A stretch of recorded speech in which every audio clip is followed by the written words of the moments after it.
All right. Hello, guys. This is Level Up Session 5 with John Silva, Darek, Zabrocki, and Wojtek. We are very excited to do that because this is the first time we have a guest in here. So say hello to John. Hi. Hello.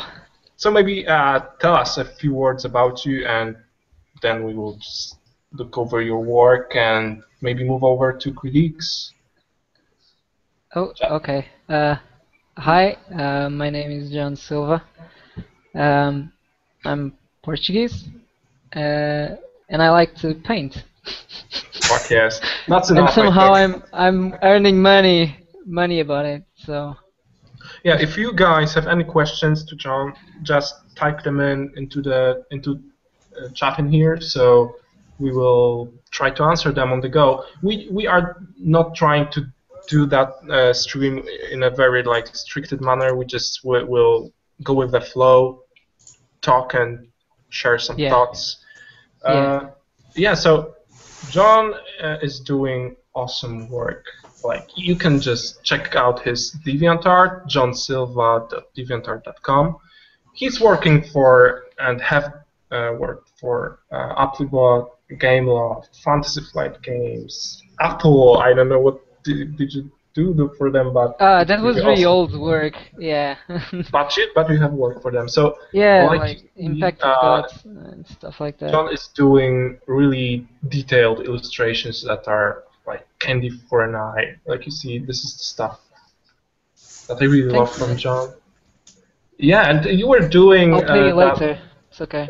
Final Fantasy stuff lately, summons, right? That's really Yeah, cool. yeah, yeah. I started that 3 weeks ago, I think, Hmm. and yeah, I mean, you won't see any updates until probably until December or January, because I uh, I posted the first image just to make it official that I'm doing Final Uh-huh. Fantasy VII summons fan art. Yeah, that's cool. Basically, I'm trying to more than design. I'm not really touching the design or changing it to be crazy, like I don't know, steampunk or something like this. I'm trying to keep it as original to Awesome. the Final Fantasy series, Final Fantasy VII series. But what I do really try to focus on is the feeling, like the emotions when you were playing. Like you do Yeah. summon and then it's crazy, like everything, I don't know, explodes or something like this. So I'm mainly focusing on that rather than, I don't know, rendering, or well, I guess rendering is part of that, but Yeah, they're pretty rendered out, but still they are very dynamic, and I think you captured the feeling very well. Yeah, Like very, yeah, very, very dynamic in the same time. Yeah.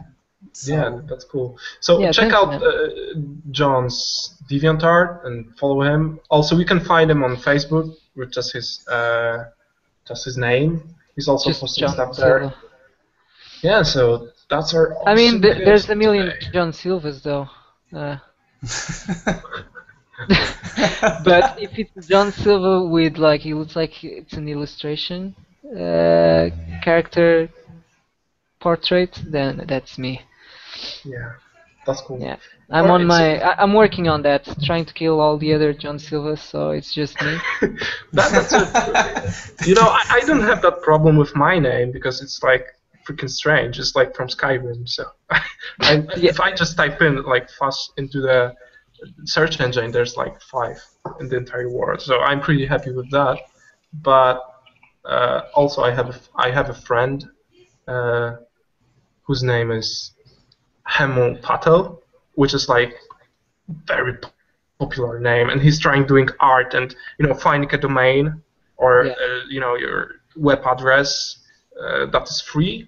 There's yeah, no way to do that. So yeah, yeah.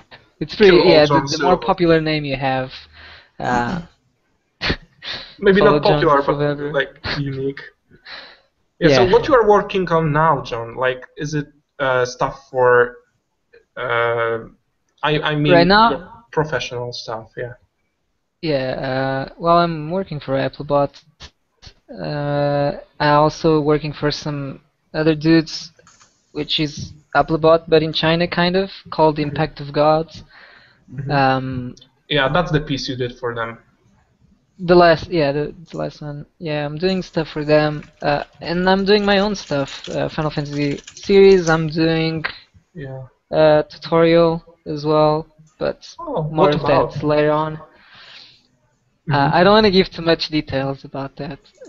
All But right. it's not it's not the normal tutorial that you get. Oh, look at me painting this from the beginning till the end. Like, it's me teaching you how to teach yourself how to get better. That's pretty much the gist of it. Oh, hell Oh, yeah. yeah, I think there's a huge need for that because all the tutorials out there are pretty much, the same. yeah, not the same, but very flat in the manner. Like they're teaching only the one way to do things. Yeah. There are only a couple of them that are teaching you how to think about learning process. Yeah, So if you are exactly. doing that, that's amazing. That's kind Yeah, of that's kind of Sam that all the follow the same path, and yeah, if John has something that's he come up with very interesting sounds, so Awesome. Yeah, I mean, I was actually surprised. Maybe it's just not popular request. I know everybody prefers to look at tutorials where someone just paints from the beginning till the end. I know I like them, but I don't know. I feel like if you can learn stuff by yourself, you don't really need anybody else. So you're not like strict to just yourself or no, I mean you're not strict to just one tutorial or two or I don't know. Yeah, I'm just putting yeah, stuff together and show people how they can do it and then yeah, figure it out themselves instead of following somebody or yeah. follow me or anybody else. That's pretty much it. it's That sounds good because it's not about the imitating another person. Just find your own ways. So yeah, imitating is always part, like it's the part of learning. When you need that, you can just like borrow from other artists, but you have to yeah, translate it to your own. you have to stay yourself in that same time. So Yeah, so doing that, John, I think you will. I think Cool. that would be pretty good thing to do. Yeah, I think Because it's okay. I mean, I don't think it's anything special, and plus, how I usually say, who the fuck am I, really? Like, yeah, I like to to tell myself that also. Like pretty. It's pretty common to me. Also, I yeah, just want to show you guys one thing from John that I'm using all the time right now. This is Smudge Pack, John Silva Smudge Pack. You can download it on DeviantArt, and all the people are asking me, how did you get this like soft stuff going on? This is it. This is a third brush, Pixel Smoother. Oh yeah. yes, it's sexy. It's doing all the smoothing stuff that I like for me. You basically load it in and use it as your smudge brush, and it works. It's not that heavy too. I mean, that's the main thing I like about these brushes is I try to make them as light as possible. Of course, if you have a shitty computer and you make your brush like gigantic, no matter how good of a computer you have, as well, you're not gonna it's not gonna be fast. But Yeah, just you can just maybe sometimes I had a couple of issues with them, but I was working with like humongous files. yeah, I They mean, were just I did them for myself, and then people kept on asking. I really didn't want to post them, to be honest, because people are gonna be like, what's this? But actually, I don't know. People liked it somehow, and yeah, I yeah, liked it. I checked it out when you had posted it, and it came out really cool. nice because I was looking for that kind of stuff. Also, Anthony Jones is using pretty similar softening brush, and I couldn't find it anywhere, and I couldn't do it myself, so I was too lazy, so I just stole it from you. Oh, does he? I didn't know. That's cool. Yeah, he released one tool preset pack that was from him. It's on the Schoolism. You can download it, and he's introducing his brushes to people. Yeah, so that's pretty cool. Also to check out Anthony Jones tool presets. They're pretty nice and pretty straightforward. All Yeah. right, so maybe let the Darek start the critique. What do you think, Darek? Can you do that? Yeah, I can, but I have to. Can I just answer? Some people ask questions, and Yeah. I wanted to Okay. answer them so Oh that yeah, that's Yeah. nobody Yeah. Okay, John. Feel free to nobody do. feels left out. Wait, where was the last one? okay. Darek, Oh, you can okay. wait a minute. Darek, you can move on to just overpainting stuff, so we can something to look at. You don't have to talk, and I will talk to John, and Okay. then if you have something to say about the work, I'm Okay. switching to your screen right now. Oh, maybe when you will finish looking for work. All right, so go ahead, John. Okay, I will let you know. So Okay. give me a minute. All right. Okay. Can I? Yeah. Yeah, sure. Go ahead. All right. I lost it again. Where is it? Ah. How do you get your first job, John? And what was it? Well, Chris Zesiul. I love trying to pronounce names. I'm really good at it too. How do you get your first job, John? And what was it? Are you sure you want to know? Okay, there's the safe for work answer, and there's the not safe for work answer. Because the not safe for work answer is, well, I guess I can say. Yeah, you can. My very, very first paid drone thing was for a private client, and many of us seem to, at least back in the days, many of us seem to have this client where we had to draw really weird hentai stuff. Oh shit. It was really weird. I would never do it again.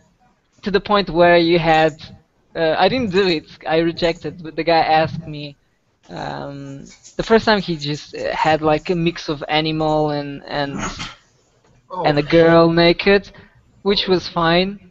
I mean, fine. You know, Yeah, fine. you know what I mean.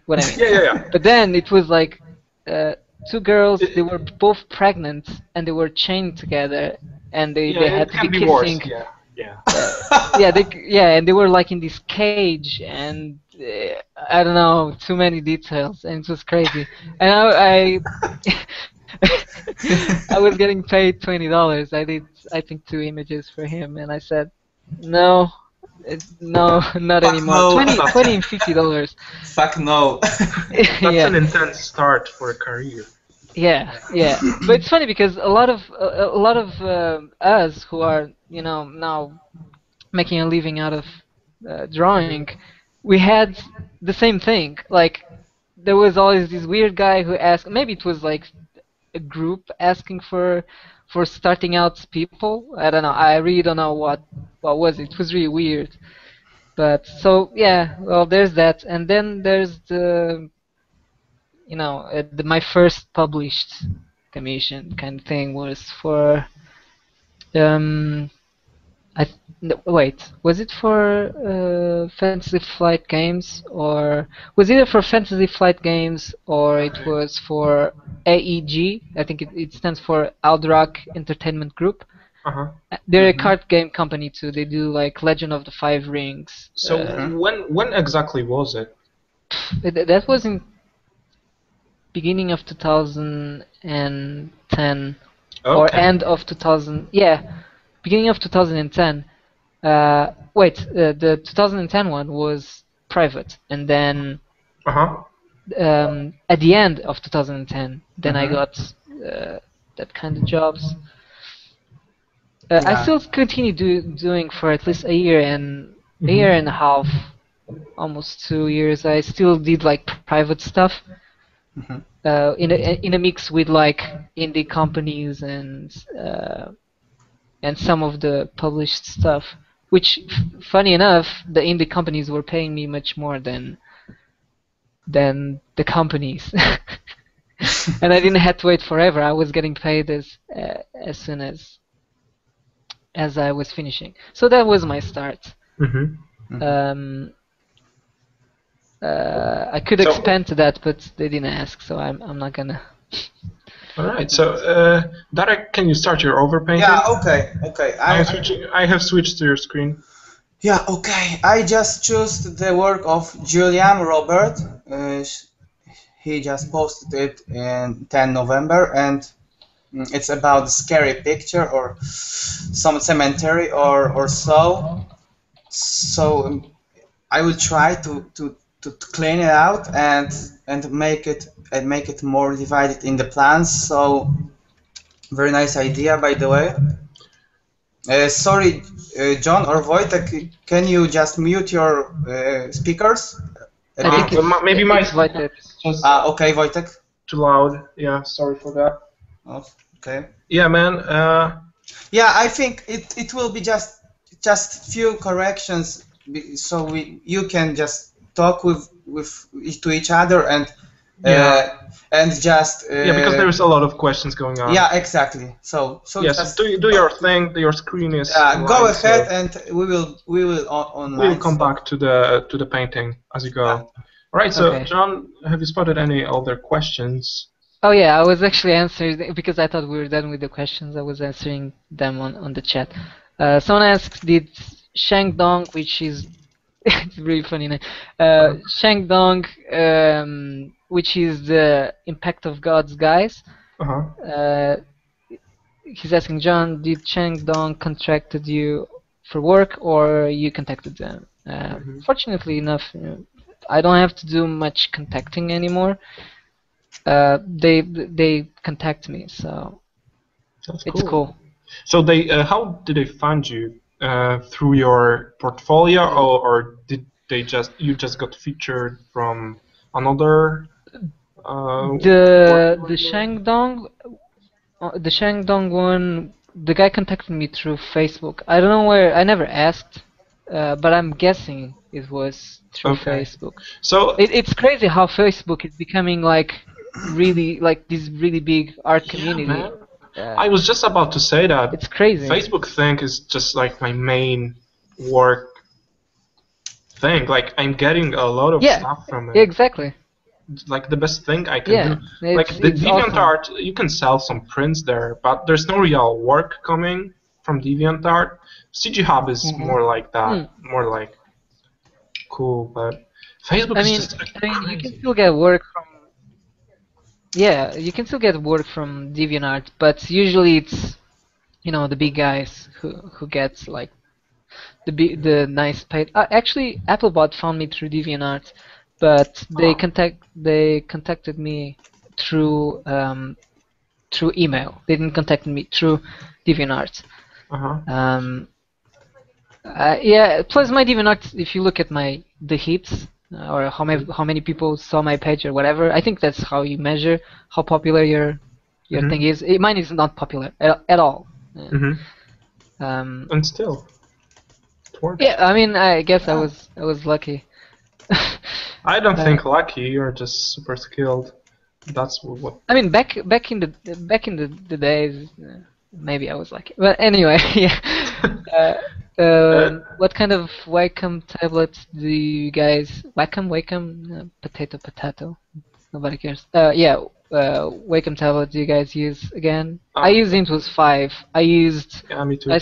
I started with Bamboo Fun. I had it for 2.5 years. The same for me.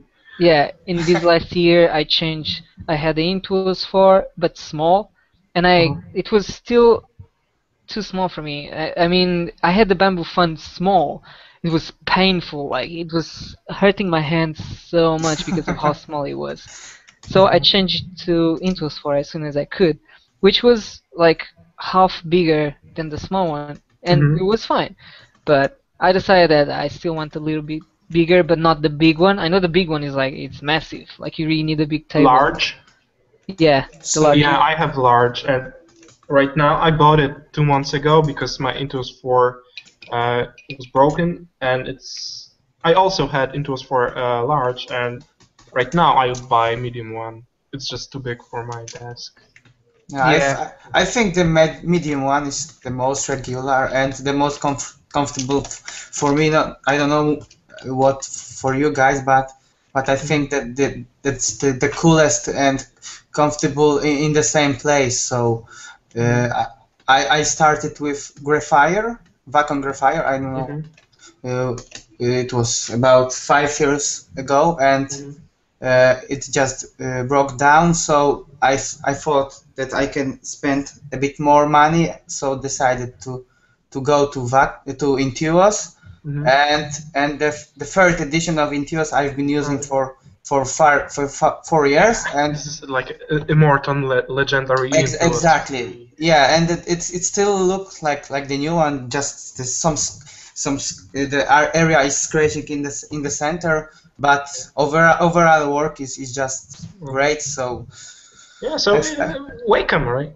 All of us. Yeah, always. Yeah, right now. Yeah. Because guys, Bamboo Fun is not fun. I'll tell you something. Bamboo Fun is Bamboo Fun is fun if you don't have a small or medium one. If I would have a large Bamboo Fun, I don't really think I would change because I never really felt the need. I literally just changed because of size. It had nothing to do with the device specifics. itself. Yeah. So there you go. Right, so welcome guys. Right, any other questions? Oh, and I just wanted to say that if you guys are looking for any type of promotion, like the way you can promote your art, I would start on Facebook. There's plenty of ways to post your work to get some people involved in your art. This is just ridiculously easy to do that these days, and there are a lot of groups like this one, for example. There's really plenty of that, and there's plenty of art directors that are on Facebook that you can get work from if they like your work. That's like super easy, but still your work has to be on some kind of level to get their attention. But if you are doing good enough, if you are nice, and if you are kind, that's really important stuff on Facebook. If you are being kind and helpful and don't be an showing asshole. your work, yeah, exactly. So I also got jobs from Facebook. I worked for Shadi Safari concept art studio, and he just found me through Facebook when I was getting paid. Let me tell to you, I was working in-house in Poland, and I was getting let me translate it to dollars. Oh fuck. Where were you working? $5 per hour. Yeah. What? Wow. Yeah, this is like Polish money, man. That's like a lot in here, a lot of money. Yeah, I know. Cause the Darek is gone. Let me just. Yeah. Sorry. I mean, you can get if you have. The good thing about living in Poland, you can get pretty. I wouldn't say rich, or maybe okay, I will. You know, if I would stay here and live here and continue working as I do, by Polish standards, you know, I'm rich because of it's so big. The difference, the coin, the difference between the coins are it's so big that that's really good. If you like places like Poland, and you know you don't want to spend too much money while you still freelance, and you're from Europe because you don't need any visa. Wojtek, definitely come here. Wojtek, if you like drinking. Can you try to... Yeah, your screen is on. Your screen is on. Okay. Cool. Yeah, exactly. We have such a like if you are earning dollars in here. His screen is on. I only see the level up logo. Because the stream on the YouTube is a little bit late, and you have to look into the Google Hangout. Google Hangout. Okay. Yeah, so that works. Sorry. Yeah, so living in Poland and earning money that is from like States or Japan, it's a pretty good deal. But still, you cannot attend, for example, like workshops and stuff because there's none in here. Yeah. So that's the price you have to pay. Yeah, that's true. Is there any like live art stuff? I always wondered. I could never find any. Live stuff like Nomon or stuff like that? No, like there's like a naked chick and you draw her. I mean, I'm sure you can find some on the street at night sometimes, but I'm talking about, you know, just going like live drawing or like a live drawing. I think there is, but it's a little bit harder to do because I think in Poland art is perceived like basically in Europe art is perceived in a little bit more spiritual way than in States. In States, it's more like on the West Coast. It's more like just another job you are doing. Here, it's more like the touch of God. So it's a little bit more not for everyone. Whereas when I was in States, I learned that they just have fun with that. And yeah. I just So first off, what's the deal in here is that John is living in Poland for how long now? 2 years? I lived here for 3 years, and then I went back to Ireland, and then I came back again for one more final year, and now I'm going to Japan. All right. So basically, we are streaming from Poland right now, and I had no idea of that when I was asking John to join us, and that was a pretty cool surprise to know that he's always looking at the same weather, which is not nice right now in Poland. I don't look outside, to be honest. Oh, that's a good way to live in Poland. Actually, that's the best way to live in Poland. To like close yourself in an apartment and just look at your screen. I have to try that. People like to look at inside your house. Well, just fill your apartment with. I'm always naked all the time, like even right now. So Do not so turn it's on kind your of camera. uncomfortable. Or maybe do. Yeah, we want to see that. Or maybe not. I don't know. Let's ask people. No, you can't handle this. You can. So I always have my blinds down. So. Nobody knows that you live staying in the darkness. Oh Exactly. man. So nobody knows you are in Poland because you are always naked and your blinds are down. Yeah. I'm like a and ghost. that's how you make good art, right? You are just sitting there naked and painting. Always be naked. I mean, if you want to wear something, it can be a T-shirt, but you always have to be waist down naked. That's how you do good art. That's how you do it. Yeah, that's the tip. That's the tip for today. Pro tip. Pro tip. Be naked halfway down. And Socks are still okay though. It can get pretty chill in Poland. Yeah, because people are asking why Japan? Why Japan? Why Japan? Yeah. I don't know. Is it personal I like or Japan. professional? Both. Both. Okay. I mean, it's more personal than professional. Okay. I've always, I don't know, I'm gonna sound like a million people, but I always liked Japan since I was small. Mm-hmm. And like Japan itself, their culture, language was a big reason of me liking Japan. I don't know, their mindset. I really connect myself to their ways in not to everything. There's some stuff that is just crazy. Can you just give us an example of, like, is it the way of thinking, or what is it exactly that you mean? Well, the respect, that's like huge. That's like a huge deal for me. I mean, even though people are having a shitty day, they still kind of like keep trying being positive, or at least they try to show that, which I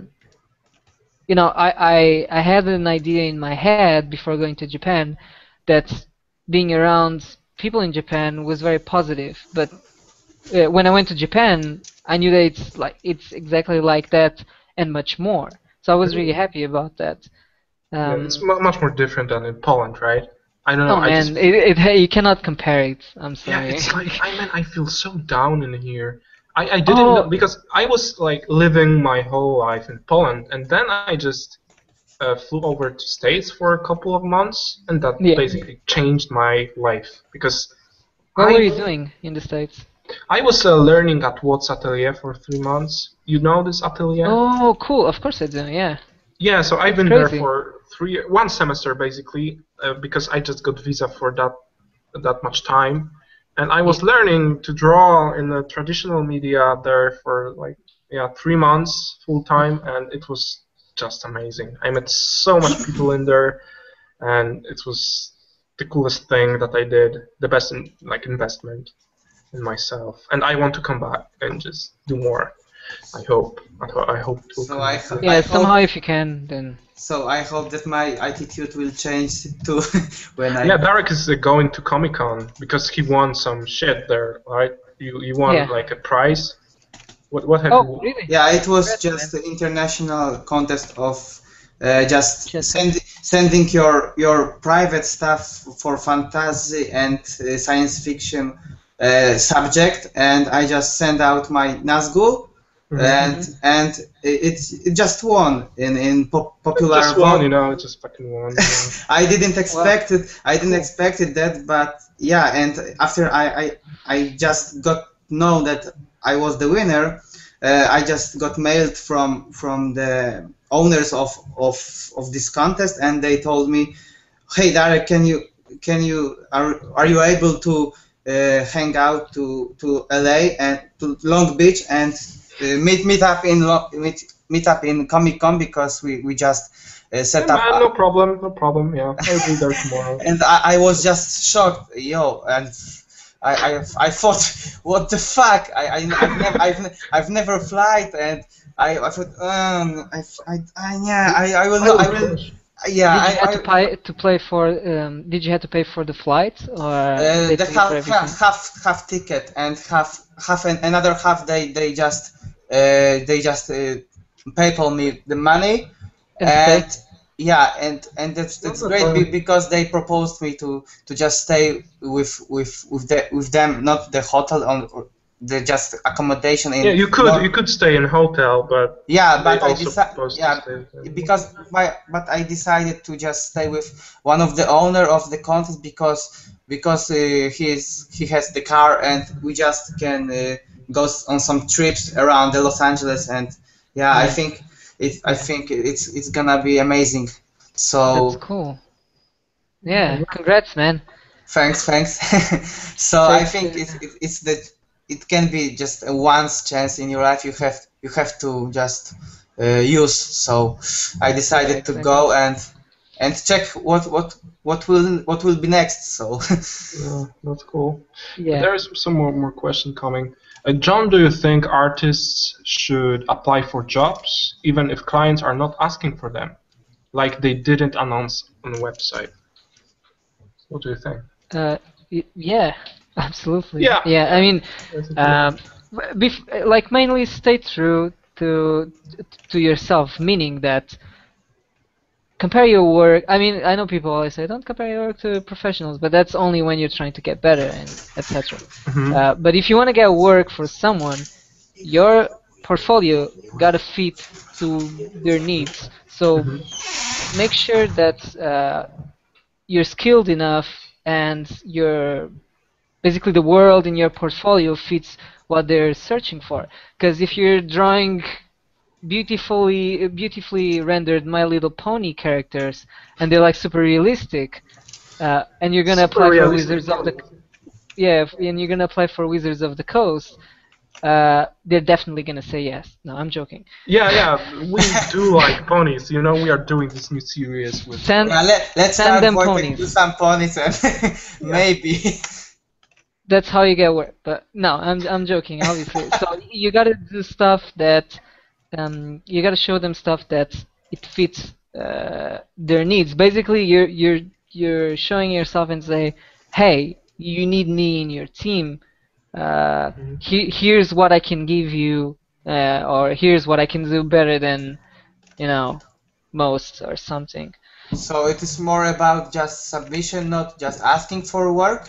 As you said, John. It's more about Yeah, I mean, matching send it, but the make sure. needs. Yeah, what I'm trying to say is just apply, even if they're not asking, whether it's a company, I don't know, whoever, it doesn't matter what it is. Apply, try to find their email. If you cannot find like an email that's directly to applying for jobs, then apply for their supporting. They always have, every company has like a supporting email. And ask them if they can redirect you to, here's my portfolio, blah blah blah. Can you please send it to whoever takes care of that stuff? And then of course, before you email them, make sure that your stuff fits to what they're doing, so you have a higher chance of Yeah, because getting the there's job. no point of sending them ponies if they are doing like super dark fantasy stuff. Like, Yeah. just I mean, look even at if their you work. send dark ponies, I Yeah, still. yeah. How do you find art directors that you talked about? Google? Actually, from my experience, I just wasn't looking for them. I don't know. I just was posting work on Facebook, and I was trying to improve, be nice, get connected with people. And sometimes you're um, finding out someone on YouTube. He's probably doing tutorials or something. You're inspired by him. I would do a quick search on Facebook to get connected. Maybe send a nice message, but it may be too much to send a message to that kind of person. But you can just I don't know, say a few kind words, and that will be enough. Do not ask for work. That's like the first thing. Do not ask for work on Facebook. Some people treat Facebook as a personal thing. Some people treat Facebook like a business thing. You have to be careful with that. Yeah, so it is more about just showing your better side, or just like John said, it's not about just asking. So showing what you can imply in their company or work. So that's revealing your skills, and not just asking and, oh, can you just hire me or so. Yeah. Yeah, exactly. Okay, any more questions? Okay, so that's the secret you're getting like. Oh, no, that's not the question. Yeah, That be is a naked. question. Yeah, and the answer is yes. We need yeah. more questions. How do you find It's those okay. guys? I can keep on talking. I like sushi. Yeah, sushi. Someone was mentioning that. Yes, I do like anime. Yes, that is another reason why. I'm joking. No, that's not. Yeah. That's totally not a reason why I'm going to Japan. I was in Japan 2 times, and I actually didn't even watch one time anime while I was in there. What else? Uh, So basically, you have been living in Japan before, and you were just moving there for in a total of 6 months. Yeah. okay, 6 months, and you fell in love in Japan. Yeah, like I mean, I was already, but then when I went there, it was like my brain exploded because it was so much more than I expected. Yeah. How is So it in terms of art? Like, can you get inspired by their culture, or is there many places that you can find an inspiration from? So what's yeah, I something? mean it's funny you mention like art in itself and like shape design. It's freaking everywhere in Japan. Like literally, it's everything anywhere. And I was in Tokyo. I wasn't really in the most rural like really Japan like places. Um, but I can really imagine like for example I always suggest to people if you're going to Japan and you really want to feel the culture like the pure culture of Japan, then go to Kyoto instead. Because Tokyo became more over the years because it's a huge city, etc., etc. It becomes more westernized. But if you go even just a little bit away from Tokyo, you can already see like a huge difference. With that said, they still have, even in Tokyo, they have really big, like you can still see their tradition really a lot, and it's cool because it's a mix. There's like skyscrapers, Yeah, and then super modern stuff with them. yeah, super modern stuff, and then next to it, it's like really like century-old Japanese house. I think that's really cool, and they really like mix together like nature and city, and so I don't know, they do it well, whatever they do. I was always impressed by their like mentality towards learning process. It's so much different than ours. I just think they're more patient, more I don't know, respectful to the process. I don't know. I just feel that they are Depends. working. Huh? Yeah, I mean, depends. They're really Depends. naturally, and I say naturally because it's in their culture to be really, really hard-working people. When you're a foreigner, they actually cut you slack, and you're not like they don't expect you to work as hard as Japanese, for example. Okay. So there is a distinction between Japanese people and foreigners, or there are foreigners who work as hard as Japanese people, but they're not from the start. They're not expected, I would say so. But yeah, it's really something to admire. Their freaking patience and work ethics and everything. Yeah. I'm looking forward to go there. I just Yeah. I'm 21. You are 23. Darek is 22. 22. So we are like very young. But from all of us, you have been in the most places that I mean, yeah, I just guess. Yeah. yeah. So I'm really looking forward to see something else than States, or I've been to Spain once. So it's nothing. Dude, States is gigantic. Like, there's Yeah, so you much. can go. Yeah. Cultures It's like in one place. Or no culture at all. I want to go to Not the only. States. I definitely want to go there and meet all the cool people too. But yeah, There's some questions popping out. How long does it take you to finish a full painting? Like, let's talk about Applebot stuff, because this is pretty detailed and, yeah, so time-wise. how long it takes me to like Finish paint it. like an Paint. Finish illustration? it. An It illustration. goes anywhere between 3 to 5 days. Like if you put all the hours together, or if I actually paint like 10 hours every single day. Because some days I work less, thankfully. Some days I work less. Some days I work more. So roughly putting it in is 3 to 5 days. Okay, 3, One 4, illustration. 5. So I guess a It's like week. full 8-hour day, right? Yeah. Okay, so since we both Portuguese, what do you need to do to live in Japan in terms of visa and stuff? I'm not the one really taking care of my visa. I mean, I know what documents you need, but you need a certificate of eligibility, which means you gotta have work for someone that will support your visa, right? And most of the time, you're not self-supporting visas, so yeah, you're not supporting your own visa. So most of the times you're gonna get a job somewhere, then I ask you what documents you need. You need the higher the education, the better. Which I was really weak. Uh,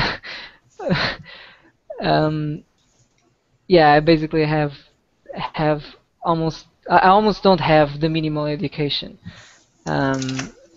So I had that problem. But then again, because it's art, you're not gonna be like a teacher. You're not gonna be something that it really requires big papers. Then they're gonna look at you differently.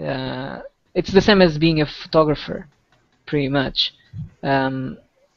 Of course, if you did schools for this and that on photography or art, of course you have higher chances of getting a visa. But if not, you just show them that you're really good, have a good portfolio, have a good CV, have a good I mean, yeah.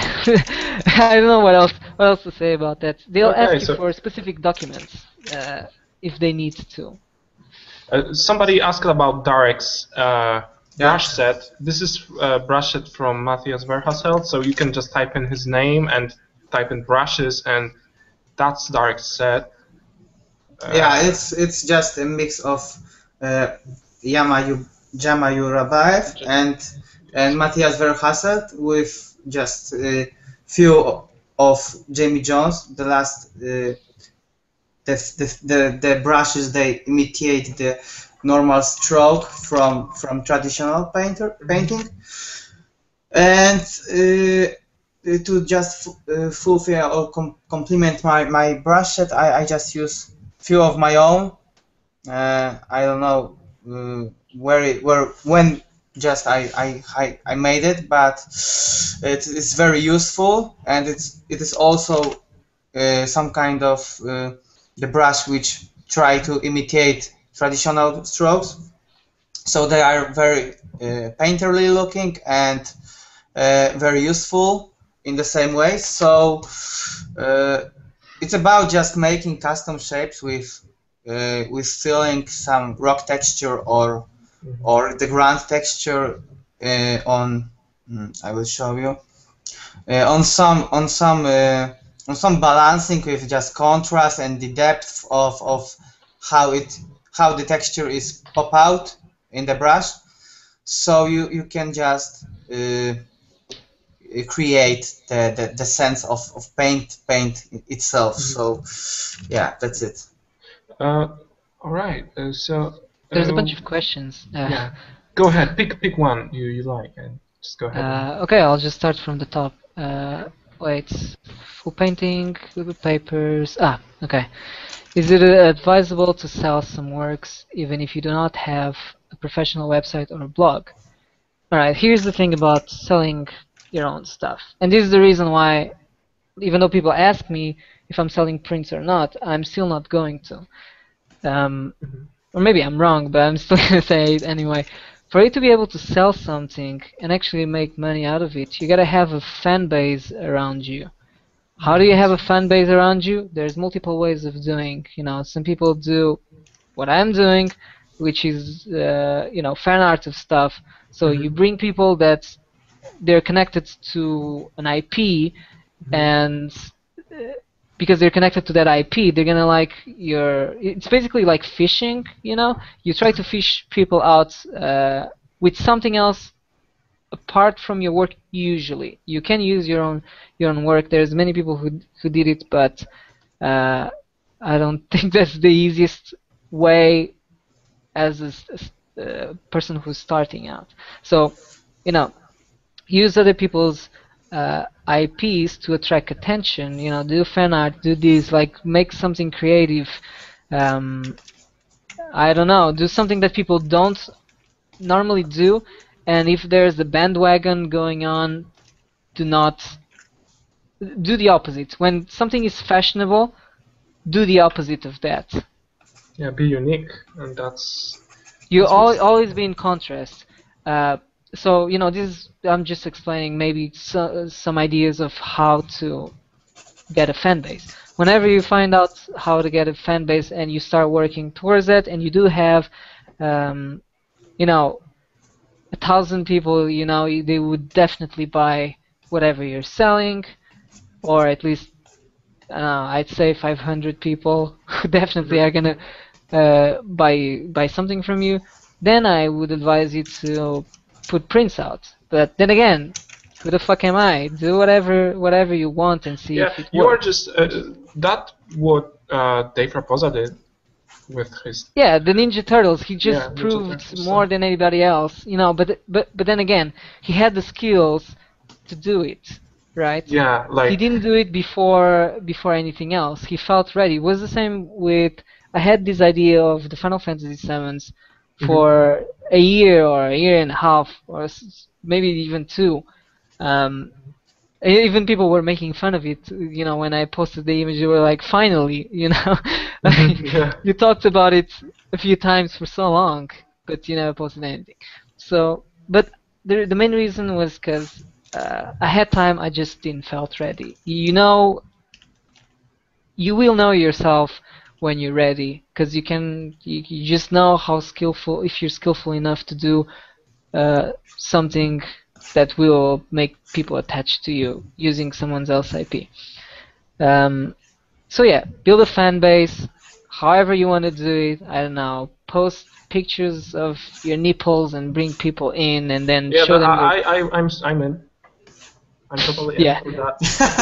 If you're, I just want to if say you're a girl... that you don't always have to do like fan art or No, you don't. like that's not the only way to get a fan base. That's the great way to do that, but it requires skills. Yeah. Other way to do that is just to do stuff that we are doing right now. This is also a good stuff to get connected with people, to get Yeah, people noticed. know me mostly because of live streams. I feel like I do regularly live streams. Many people will disagree with me because I've been away for so long, but for 2 years I was doing daily live streams, like like every single day at the same time. For okay, I'll say 1.5, 2 years, because at the end of the second year it was kind of like weird. But you know, I take like most of the professional artists I know was because of live stream.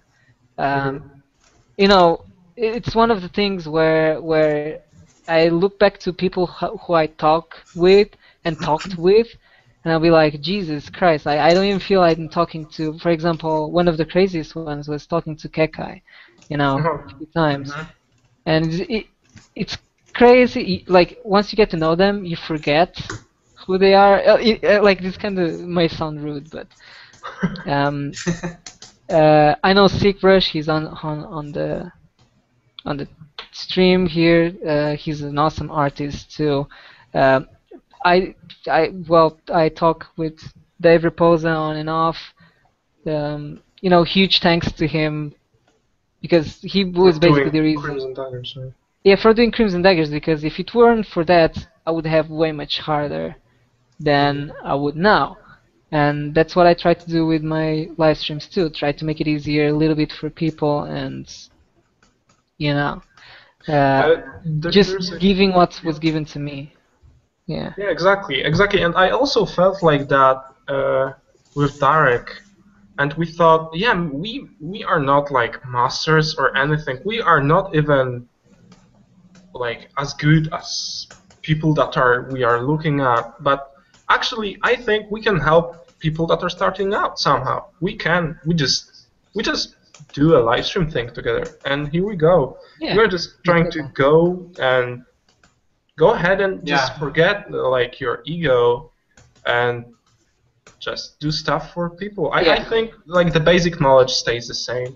So sometimes it's easier to do that. Yeah. So that's what we do. Let me just answer the question. There's a following question to what we were saying before, that I'm selling prints right now, right, of my portraits, and I actually didn't plan that at all. This is not like a planned stuff that you are doing with fan art. You are just think about IP you want to do a fan art of, then you are thinking of about people that would buy that print, then you are doing art, then you are promoting it, then you are selling prints. I just painted a freaking portrait, and that was like 3 hours, and I just was okay, portrait, right? And people started to ask me if they can buy prints, so I just put it online on Society 6, and that wasn't planned at all. So it wasn't my marketing at all. This is just for people who want to buy it because I was happy enough that they asked, you gave it to them. Yeah, so that was I was just super happy. But it can't hurt. I mean, yeah. Exactly. I was like nothing. I was just gonna say, like, it's not gonna hurt. Yeah, of course. Putting it up, right? It's only gonna, I think, help. And I just feel wrong when my art is on the wall.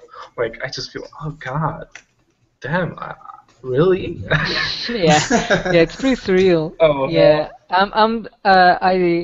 I'm sending out the I did a free print for the Chocobo piece a couple of weeks ago, and you know, printing them out and then sending them and everything is just, it's kind of surreal that it's gonna be on someone else's house on the wall, or maybe not. Maybe they'll be like, Nobody's Fuck gonna did put they it just like got? in the in the Oh, put it come like in on. an It old will be on box. the like I don't know, main wall whatever of the they're gonna house, I do. think. Yeah. Plus, it's pretty big. It's Right, A2. more So, questions. A lot of yeah. questions. Um, let's John. Maybe you can pick one because I think you are just Okay. All right. Okay. I'm yeah. You used to got this. this. I got this. Yeah, I'm a yeah. pro at You're just a screwing chat up guy. and not be shameful about it. How do you? Oh my God, there's so many Hey guys, questions. I just want you to know that we are doing Darek's overpainting for like 15 more minutes, and we will give a brush to John. So maybe he can do some. Oh, by the way, you guys can stop me anytime. I mean, just No, we stop don't me want to. You're a freaking and talk guest in about the here. paint over. Because if you don't talk about it, people are not gonna understand much. I mean, well, paint over is self-explanatory, but You are the if you, main guest in here, I am the man. main. Yeah. Ah, You got Yeah, it. man. You're the I boss in got the here. So, spotlight. Oh my as you God. see, there is a lot of interest in questions and stuff. So, Okay, okay, go ahead. let's pick one. I hate. This is probably gonna be longer than 2 hours. No, I think we will just stick to 2 hours. It's 1 hour right now, so 1 hour more, and yeah, this stream will be just. I feel bad for not answering all the questions though. Do you have an idea when your tutorial is coming out? No, sorry. I wish I could give you a date. How do you know when you're at the professional level, or at least even close? You don't. You either start getting recognition, and people start liking your stuff and mentioning that to you. So that means that you're at the skill high enough that people start looking up to you. Um, you can call yourself a professional artist from the day you get paid to do art on a regular basis. Like technically anybody is a professional as long as you get paid on a regular basis for doing whatever you do. Um, some people might disagree with me. Some people might say when you're, I don't know, 3 years of doing whatever you do. I think it varies, but art-wise, that's what I consider. Another way for you to figure out, maybe it's, you start to notice that your level is similar to other professionals. I guess, or ask somebody that doesn't give a crap about your art and doesn't mind telling you that you suck. Yeah. Ask them. One way to Don't go. ask your parents. They always say that you're the best. Yeah, you got it, John. Just go ahead. It's awesome. Yeah. You're the best artist, John. Ever. Thanks, Mom. I love you too. I'm ready to do professional stuff. When you apply to a job, just say, "My mom said I'm good, so I'm applying." Yeah, that's my the first reference in my CV. Yeah. Like my I'm here mom. because my mom said I'm ready. Here you have a telephone. You can call her. Recommendation of the booklet from Mom. I would like to know more about the productivity studios demand from employers, like how many drawings they want on a day and how much time one really is given to make concepts. Okay, the fast answer is each company is different. Like, really, there is some kind of standard between each, like, card art companies, tabletop companies, concept art companies. Each group is different. So you really cannot, you really cannot know. You can look for opinions online. There are Yeah. some about. Usually, if you're about to this is what I do. If I get asked I get an email, right? And then I'm like, who the hell are these guys? Or if I do know who are these guys, I'll go and try to search for someone that worked for them. Yeah. So and then I ask them. So it kind of works like that. That's how you kind of get a sense of how it is, but it's always different. So it's kind of hard. The work you do again depends on which. It's different for card art, it's different for RPG, tabletop games, it's different for concept art, it's different for each group, it's different how much work you do. My advice to you is to just have, I don't know, about 4 to 5 people you usually work with, you know, companies or I don't know, even private commissions that you usually get from people. Always have try to have at least 4 or 5 people so that you will never run out of work per month. So that's my quick tip. Yeah, when I was starting out, I had only like 2 companies that I worked with, and it just wasn't enough. It was like not that consistent because the projects were changing. Sometimes they were super busy and they didn't have time to prepare files, for example. They wanted me to be on board. Sometimes it was just a client that was just not giving revision, not giving me like not giving me any feedback on the time, and that's just the time that you want to contact your like other clients, or just look for other stuff with your different with people that you have worked with before. Yeah, so like John said, 4 to 5 companies is just perfect to stay consistent. We are talking about freelance right now, not in-house, right? Yeah. Yeah. All right. Someone asked, can I ask how old is John? I'm 15. 15, yeah. He's just... I'm 15. 15 Portuguese. Yeah, I'm 15, and in Portugal that's equivalent to 23. Yeah. So 15 on the internet and 23 in Portugal. Oh, yes, man. Darek, okay. Excuse me, what the fuck are you doing? What the fuck are you painting right now? What the hell is this shit? Are you going crazy again? Yeah. It's time to switch. It's time to switch. Okay, you're letting us know, right? Okay. I think 2 more minutes, and John, you can just... Yeah, just move on to other questions, because there's like... Okay. How many hours a day do you paint? Anywhere from 6 to 8 hours. Unless I have a deadline, then I paint until I don't know, 15, 20 hours sometimes. Not going to sleep. Yeah, sick. Yeah, that's exactly what I do. And what I did, it's just... Yeah. Sometimes I'm going crazy. Yeah, some days it's just crazy. Did you start with environments or something else? Was the transition hard? I'm only doing portraits, so changing to something else is hard. I started with concept art. Actually, I started with doing manga. Yeah, like that's really how I started. I was always doing that before starting taking this seriously. So I was doing that. It didn't last long. It lasted like maybe like a couple of months, and that's it.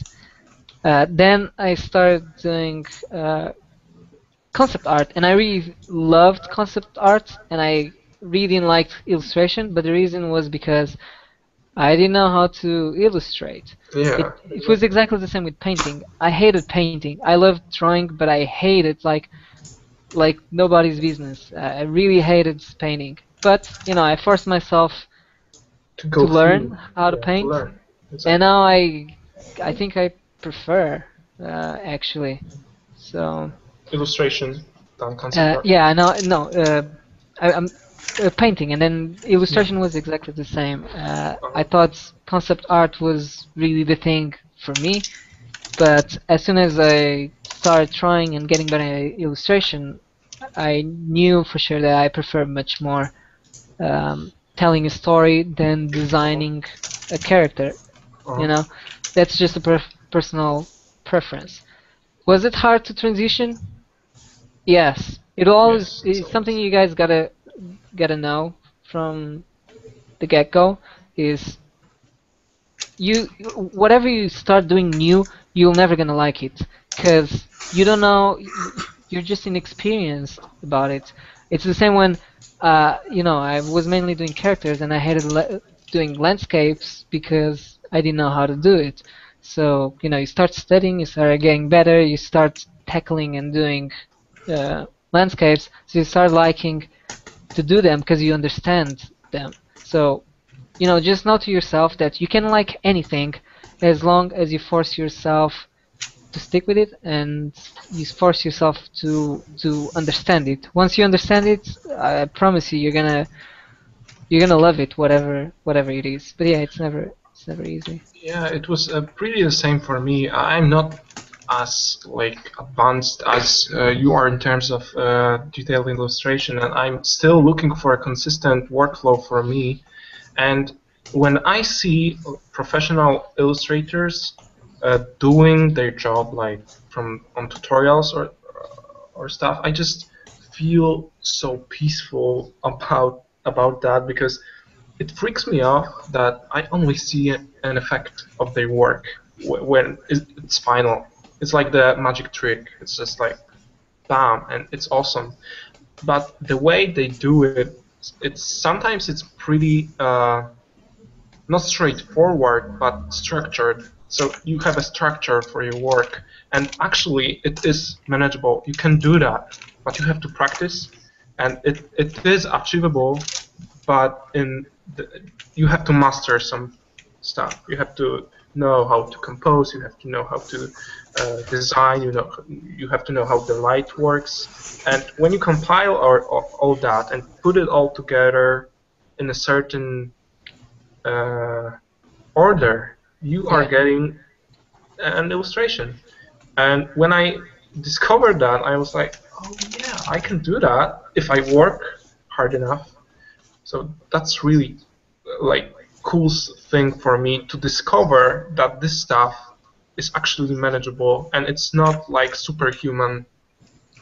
Sometimes superhuman, what I can relate that word to is amount of practice you have to put into your art.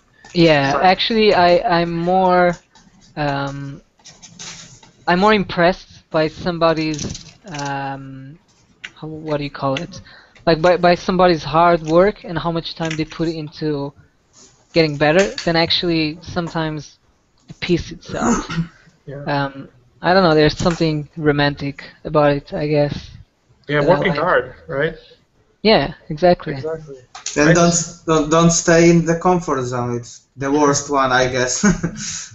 I mean, you can stay like a little bit, but don't stay too comfortable in the comfortable zone. Yeah, don't restrict yourself to just extend your horizons or another skills. Yeah, yeah.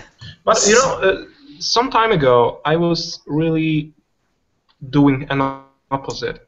I didn't have a comfort zone. I was just trying out everything, and I was just, I tried to paint like Shadi. I tried to paint like everyone. I just was like, okay, I'm You're Tony Johnson. experimenting. Yeah, I was experimenting a lot, and I just didn't feel like I have my own style.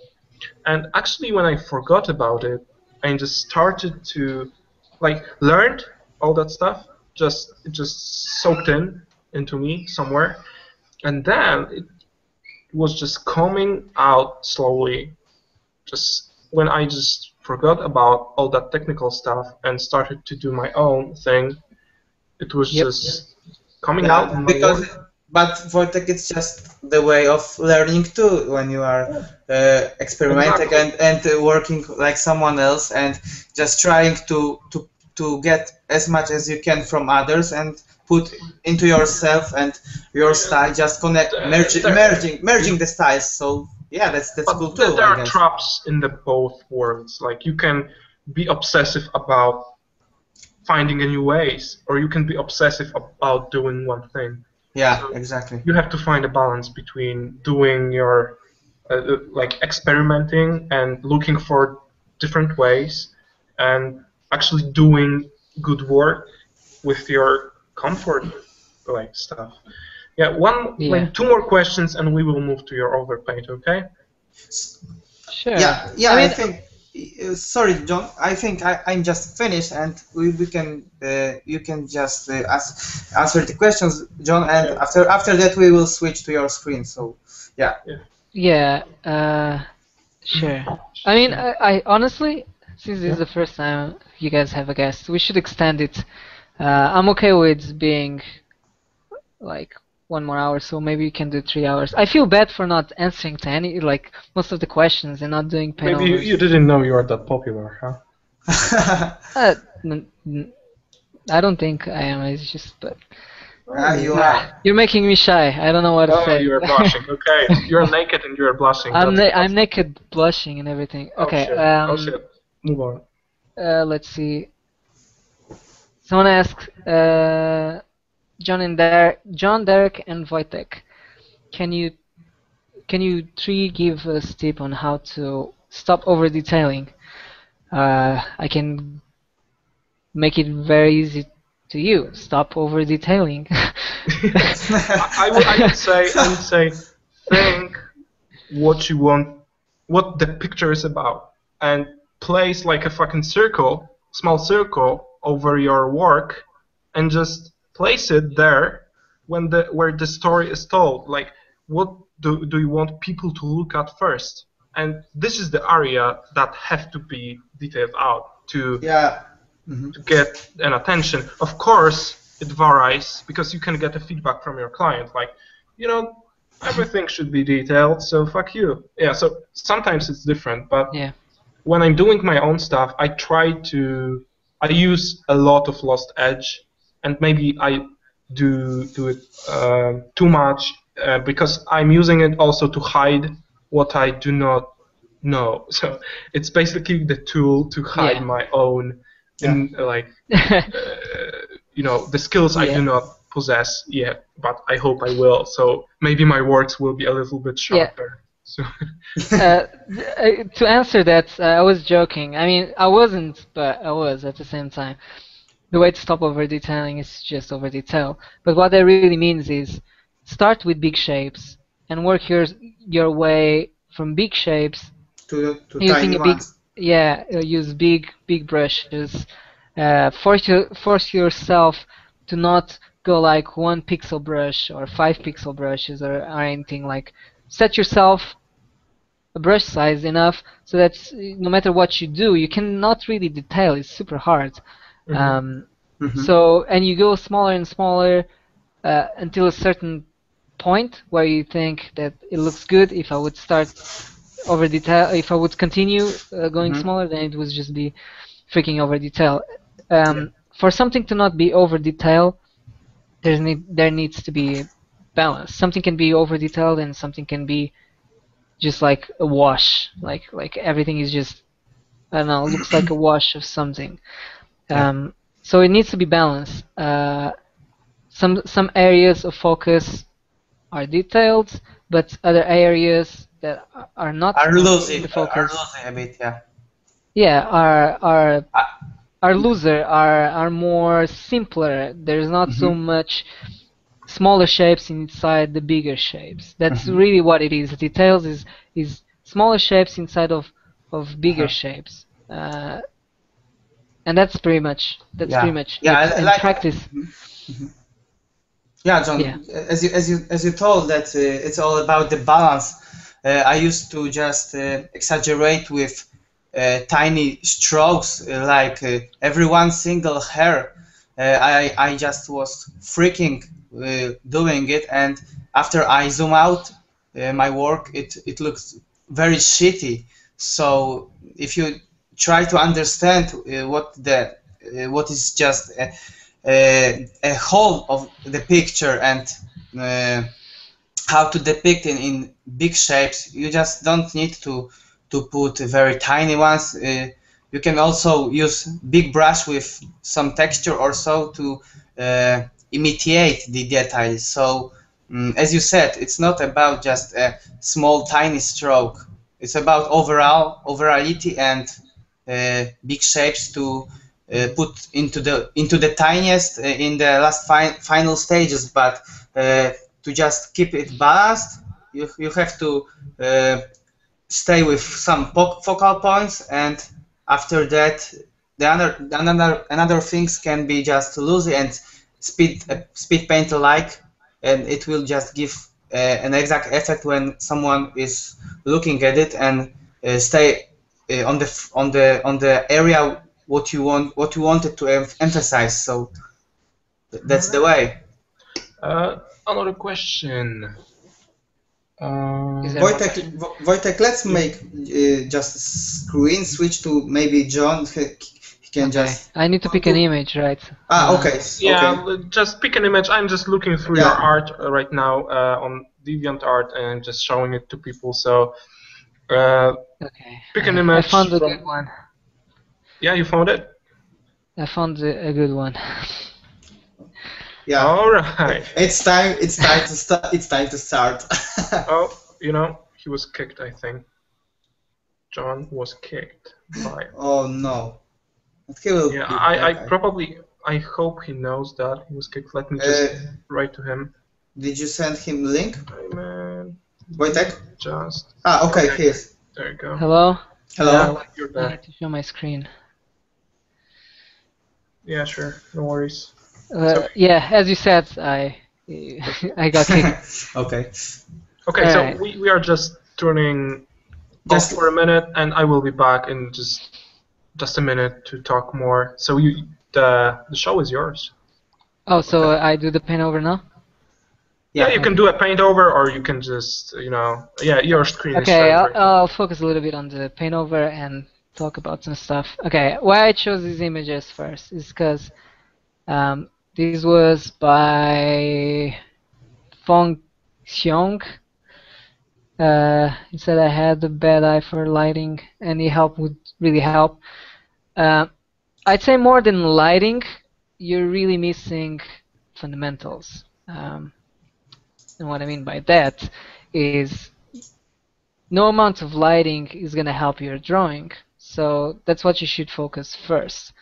What I'm going to do, I'm not going to overpaint this.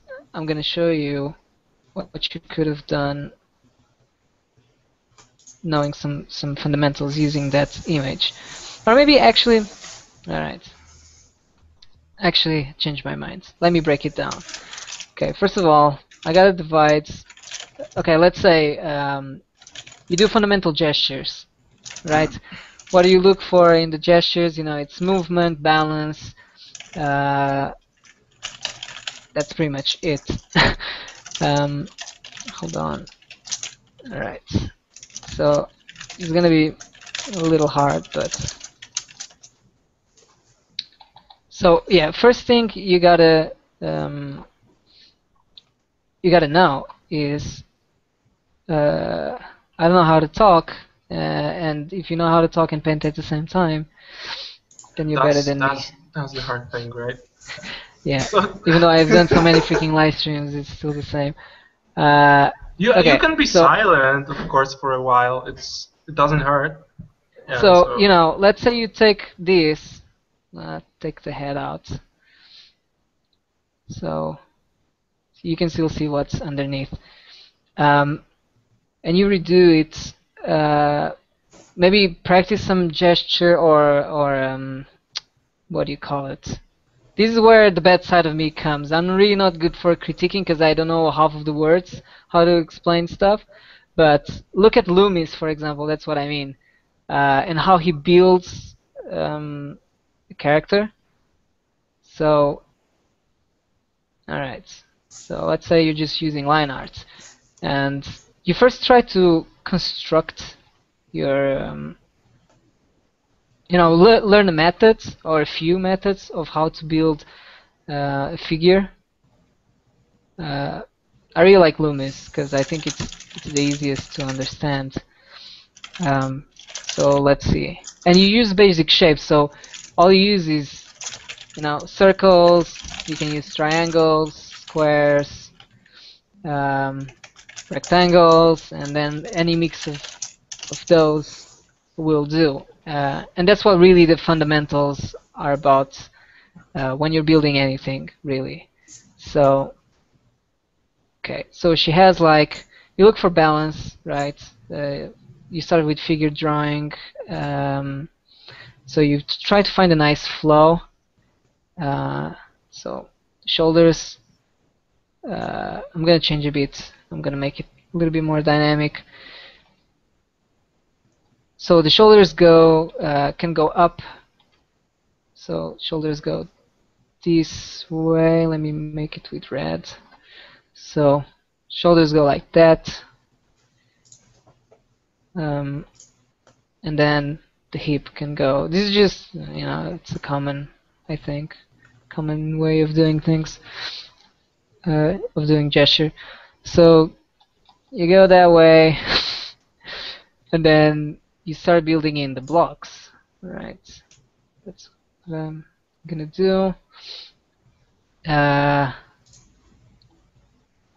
You can, let's make it more. So it's a bunch of circles, tubes, squares that then form kind of like what looks to be a figure, right? So say she's doing a kick or something, or just raising her leg actually. Get smaller.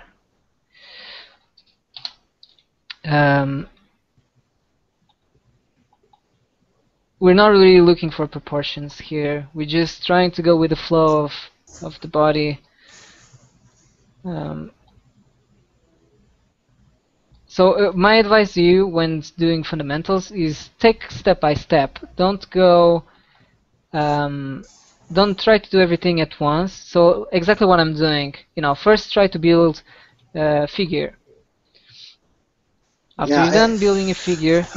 Yeah, John, I can easily see that you start with very good, very fine and careful fundamentals that I just know. Few of artists start with kind of blocking and with just normal strokes with a huge brush, and you easily know what the way you want to achieve a pose. So start with fundamentals. You say it's great, I guess. So yeah, this looks horrible. Yeah, it is just a normal way in all your character art, or just you try another ways to accomplish your characters. Well, depends how hard something is. I mean, I'm doing this for the purpose of showing what I would do if I would be in his place, more than just critique. Maybe guide him on how to, accomplish whatever he's trying to. So wait, it kind of looks like it's looks very busy right now, but yeah, it looks very. I think how to say it. Thought through. You know how to start an exact pose and trying to fit the lines, and overall pose is well structured. It's not about lessy lines. So yeah. I'm interested, John, if you have to do the work, for example, for a Plebot, it is color script sketch, or just you make some line art with filling color and other layers, or how it looks. Can you explain to us? Depends of sure. Depends of how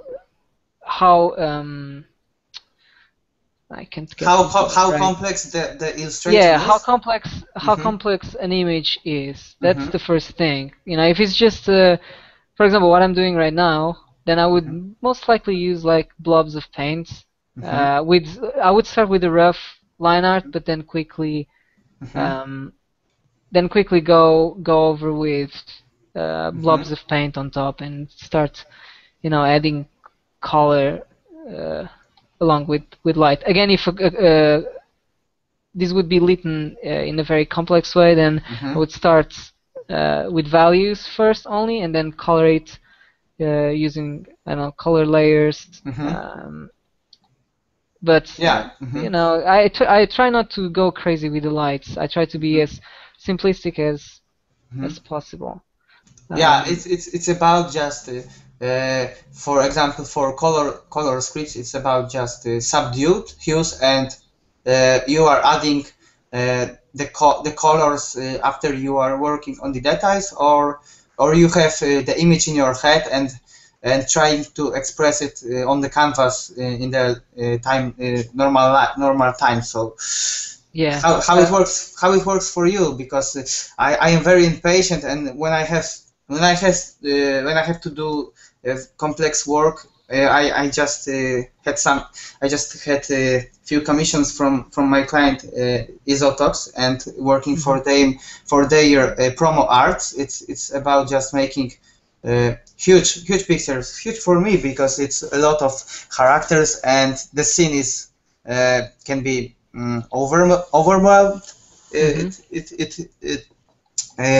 just consists of some perspective stuff, and a lot of characters in different sizes. So I am just kind of impatient and start with coloring, color blocks, just simply strokes and solids all around. And if I think it's the right composition, when I have very roughly solids outlined, I just work more on the line art and detail designing the characters, and that's the way you started right now.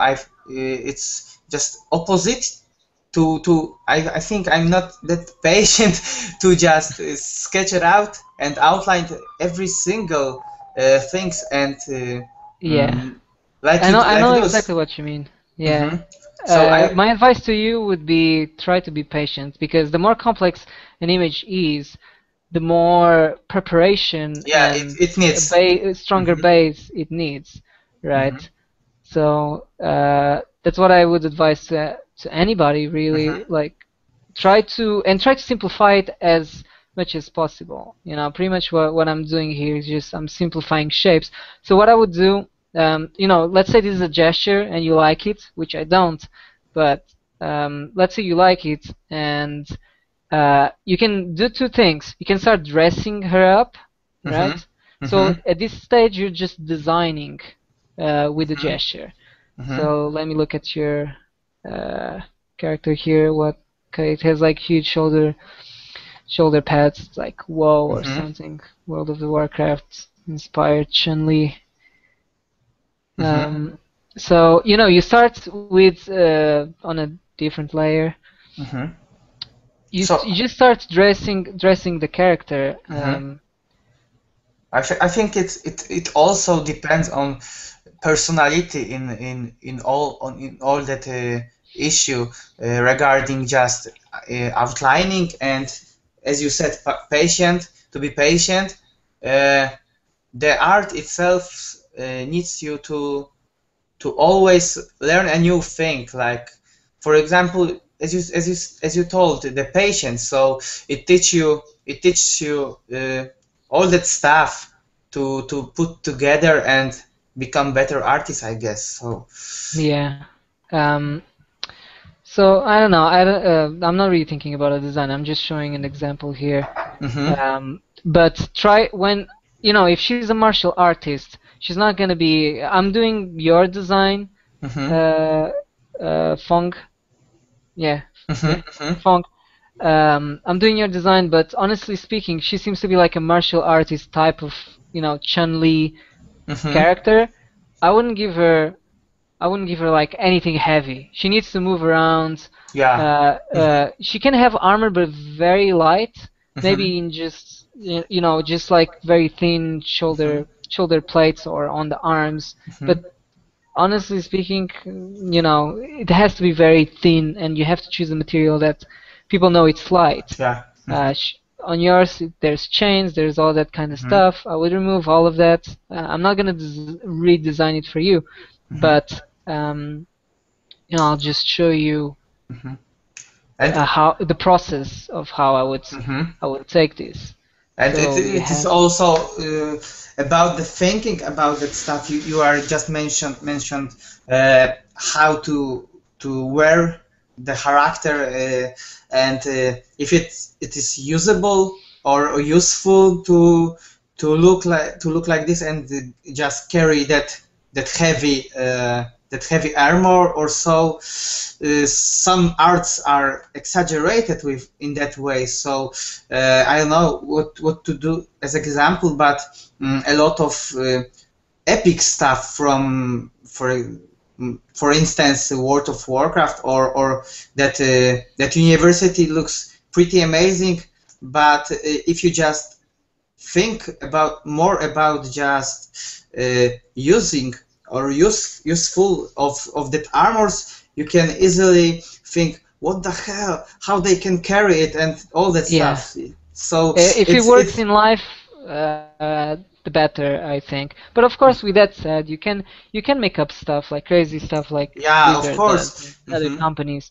But still, I believe that if in a way you wanna make it even better, make that crazy stuff at least believable. So is she gonna wear a lot of armor and she's a fighter? I wouldn't personally do that, but I could still make her wear armor in such a way that it's light, it could be flexible, it's not all over her body, very ergonomic, for example. There's many ways to go about it if you really have to. If a client really says like she's gotta be in full armor, try to do what they say, but go around it, right? So, John, will you be able to do another one, but pick some work that is in color? I think you covered the design and setting up your not composition, but the figure pretty well. But I think people would be also interested how you work in paint. So maybe just pick one work you would want to critique. That would be color nice. And see how move on. How I will switch to my screen for a minute so we can pick up the work. Okay. Yeah, I'm. You'll pick it up. You'll pick it for me, or you want me to pick one? No. You can just choose it from the group. Feel free. All right. So yeah, focus on fundamentals and anybody else who's, and then you work your way up from from gesture to all the way up to color and light. Let's see. But you also have the situations when you are starting with some kind of loosey shapes and all the variations of the colors at very first, and after that you put on it line art or so. Yeah, it happens as well where I do blobs of paint and then go refine it with line art and then paint over it again and then refine it again with more lines, and it's like a balance of both until I'm happy, until I decide what I want. Once I'm decided and I know for sure that I'm not going to change, then I'm starting to polish things up and then later render. It's can you explain more about descriptions which you get from, for example, Applebot? They are very specific in the design, or you have any references or attachments, or you have just a free hand to move your style and impact on the picture. How it looks? Can you explain to us? Yeah, sure. John, before you will move to that question, I just want to say that I switched to your screen, so the artwork I can start. Yeah. All right. Applebot. Okay, let me focus on that question first. Basically with Applebot, they're pretty broad, right? They used to be more broader to the point where they would ask me, draw something that would fit in, and we'll take it. Of course, I believe that comes with they know my work and they used to work with me, so they know that I'm not gonna do something like completely. They know that I'm not gonna draw realistic ponies, right? But right now, the way they do it, they go a little bit more detailed, but still pretty broad. They tell you what type of character it is. So, it could be like, draw a mermaid under the water. She was captured by some pirates. For example. So right? this is kind of rough outline of brief. Yeah. Mhm. Yeah, they give you an idea. You don't have to strictly follow. Of course, you can't go like completely different way. Um, but yeah, with that said, you gotta stay to what was written, right? But still, you have really a lot of, you have really a lot of. Instead, for example, you could change from the description that I just said. You could change from that to, for example, instead of her being captured, she could be an ally of the pirates. Then automatically everything changes. You're still doing, you're still adding in all the subjects and stuff, but it's just different. Oh, it looks like he just disconnected again. I hope he will. Yeah, he will be back, I guess, in a We'll second. figure it out. Come on, John. We believe in you. Come back. Do it for us. Yeah, man. Snap. Okay. Yeah. Hello. Hello. Okay, you are here. That's cool. Yeah. Okay. Yeah, they're really flexible with deadlines as well. They're flexible in everything pretty much. So you have pretty much freedom in the work. Yeah, for you them. have. I think with all the companies I worked with, you had the most freedom on that. Yeah, so that's pretty cool. I really like working for them. So what are you doing now with the piece? You are separating the Oh, all right. plants? Yeah, basically, yeah, I'm giving it more of an overlay of tones. Like everything is really, really dark. That's what I'm going for first. Composition-wise, maybe there's another. This is a war. Seems to be. Seems like there's kind of like a war, so you can give another light source somewhere and make the sky a little clear, a little lighter.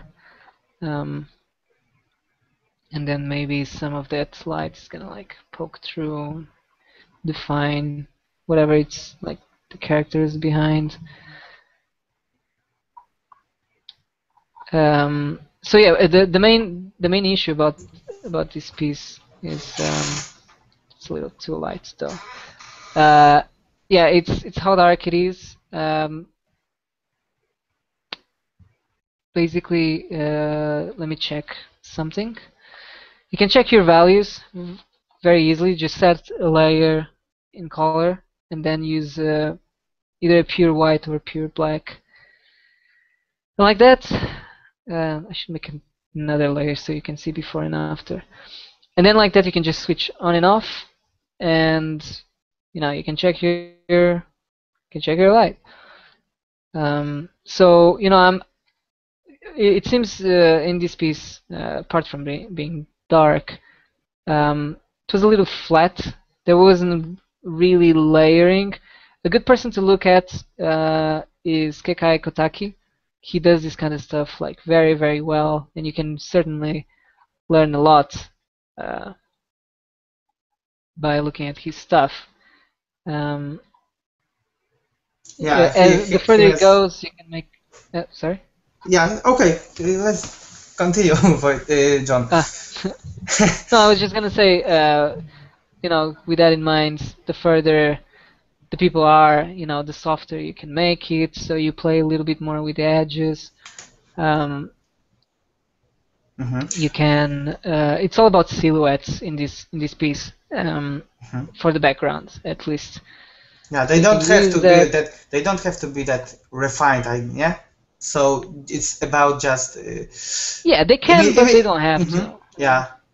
It's really up to. All right. Yeah, it's really up to the artist. So there's this guy. Looking at him, I'm really not sure what's going on about that.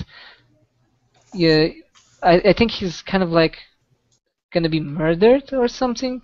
I really don't know. But what I'm gonna do is my focus really goes down there. Like compared to everything else, seems really off.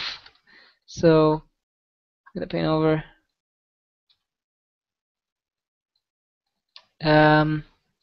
The character compared to everyone else seems to be really tall as well. I don't know, maybe it's on top of something. That's up for you to decide, but it seems rather too tall compared to everything.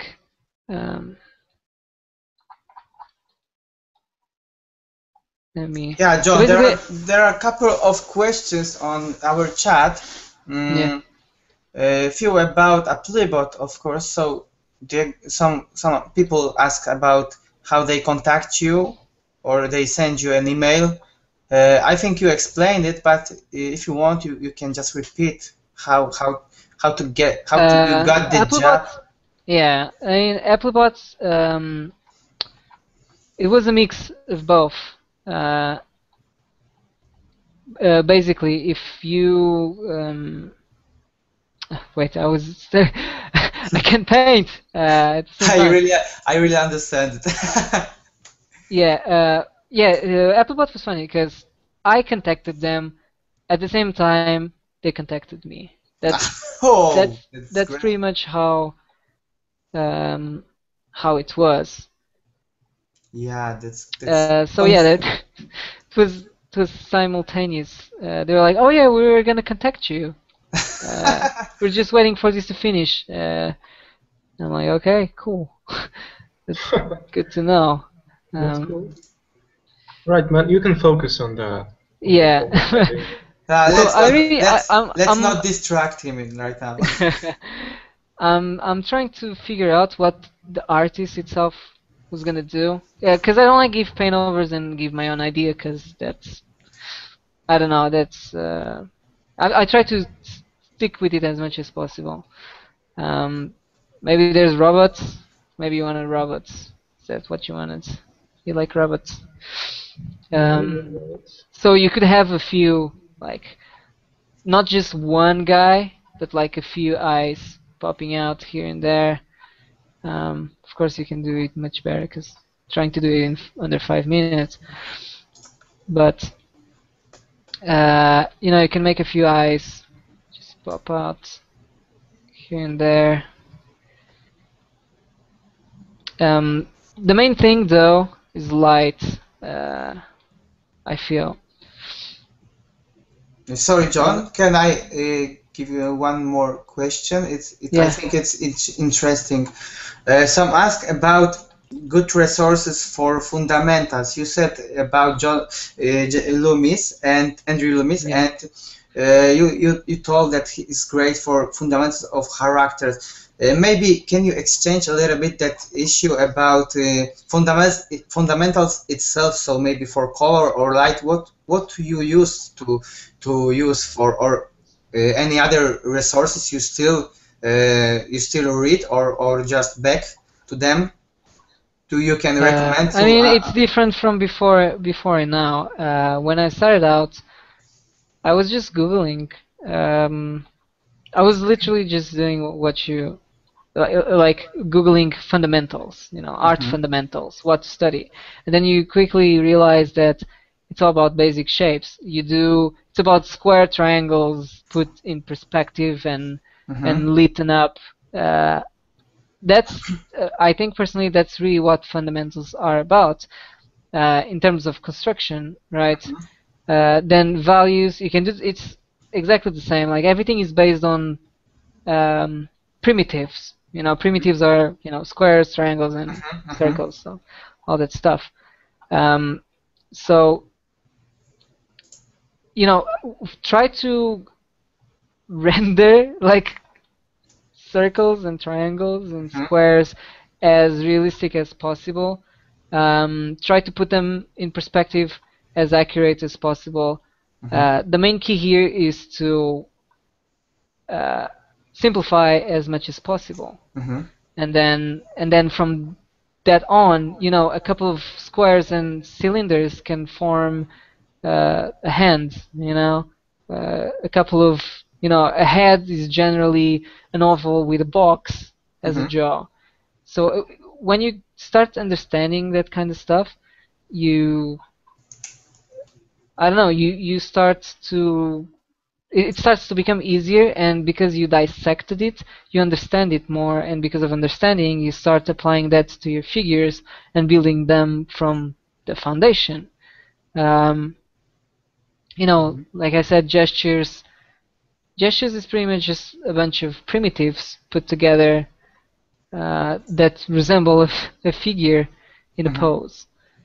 And Okay, yeah. Okay, John.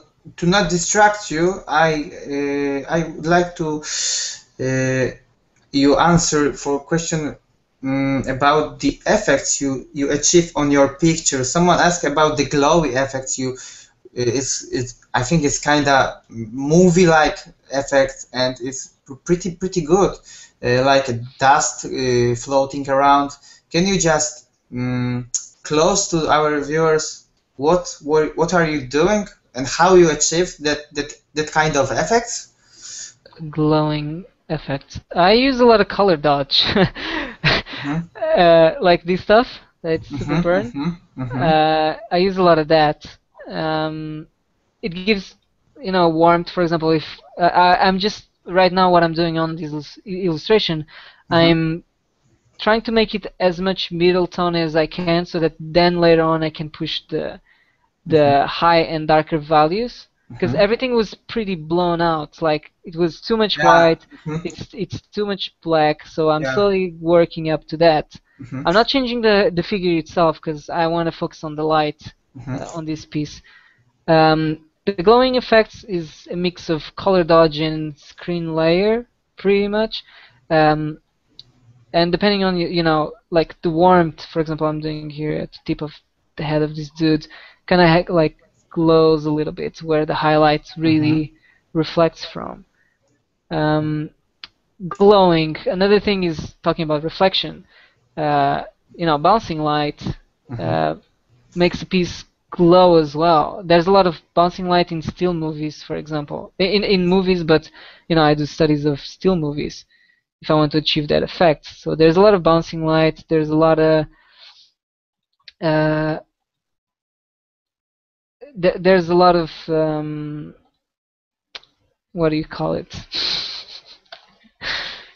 Yeah, well, I'll just stick to that. There's a lot of bouncing light. That's the main key I use for like glowing. Dust itself is you know, just a normal soft brush, and then you go with you can either go with the normal hard brush or a brush I got here that's like dusty. I can show example. You talk up, John. You talk up very important subject about working in halftones. We emphasize on that issue from the very first level up sessions, how to divide in and how to work in a good value balance, and just using highlights and very dark colors for only just emphasizing like the last stage of complementing the value range. So it is what you do right now is about that stuff. Let's go back to let's go back to the previous from the original once again, how it looked.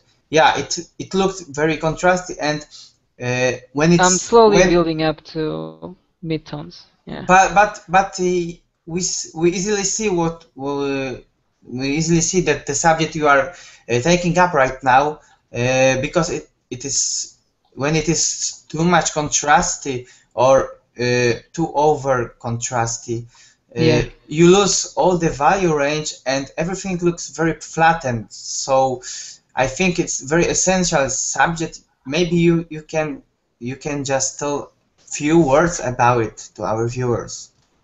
Well, I mean, try to go as, you know, I'll put this on grayscale. Try to go as middle values first, and then from that point on, you can decide what goes bright and what goes darker, and use it sparingly. So, so basically, you're just controlling more. I mean, if you have, okay, let's say you have from 1 to 10, 1 being the brightest light and 10 being the darkest dark. You know, these would be, I would try to put this on, let me see, maybe on a 6. So it's mid-tone, but on the darker side. Maybe Yeah, a 6 or a 7. It's still in the kind of half tones of the light gray. Yeah. No, half tones of the dark gray. Yeah. So it's more towards the dark. Yeah, I just looked on your previous stroke when you put some light the gray. So yeah, understand. Yeah. So that's what I'm trying to do. Of course, it takes time, and this stuff takes time. But yeah, that's what I would do first, and from that point on, you can go both ways. You can make this picture light because there's a war, and because of, you know, firearms. You know, actually the light from when there's a war reaches the clouds, so it's gonna touch the bottom of the clouds, and because of that, I'm doing that now, and because of that, it's gonna serve as a kind of like a bouncing light. And again, you know, bouncing lights for me, it's a lot in a picture. I really try to abuse bounce light as much as possible. So, you know, you can use it as just as an excuse, really. Although it is true, you can just pretty much use it as an excuse and make the bigger contrast on the main figure, but still have control over your still have control over your figure. I used to. Okay, John, maybe continue. No, I was just gonna say. So all I'm really doing right now, I'm getting rid of your line-arted, because your picture is pretty line-arted. So I'm because it's line-arted. I guess you were using like black color to your line art, and then you started painting, but you can still see your line art. So I'm trying to remove it.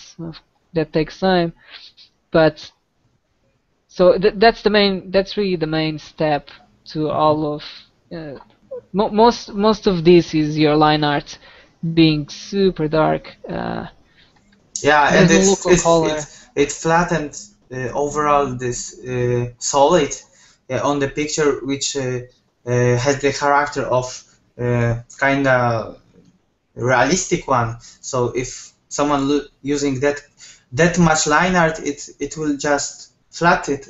And I mean, unless you're doing like cell shading stuff, or you're using your line art, but in a different way to show form, and it's a good balance of line art and values, then that's fine. But you know, you're a beginner, so. Yeah, focus more on planes and how the 3D form reacts to light in your scene.